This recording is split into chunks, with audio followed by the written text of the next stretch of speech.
بسم اللہ الرحمن الرحیم۔ آج کا سبق نماز کی پہلی شرط کا بیان۔ سوال نمبر 1، بدن کے پاک ہونے سے کیا مراد ہے؟ جواب نمبر 1، بدن کے پاک ہونے سے یہ مراد ہے کہ بدن پر کسی قسم کی نجاست ہو یعنی پلیدی نہ ہو۔ سوال نمبر 2، نجاست کی کتنی قسمیں ہیں؟ جواب نمبر 2، نجاست یعنی ناپاکی کی 2 قسمیں ہیں، ایک حقیقی دوسری حکمی۔ سوال نمبر 3، نجاست حقیقی کسے کہتے ہیں؟ جواب نمبر 3، وہ ظاہری ناپاکی جو دیکھنے میں آ سکے نجاست حقیقہ کہلاتی ہے، جسے پیشاب، پاخانہ، خون، شراب۔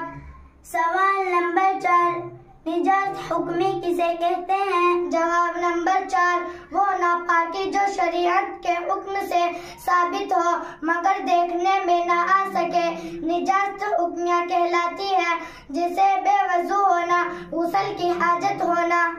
سوال نمبر 5، نماز کے لیے کس نجاست سے بدن کا پاک ہونا شرط ہے؟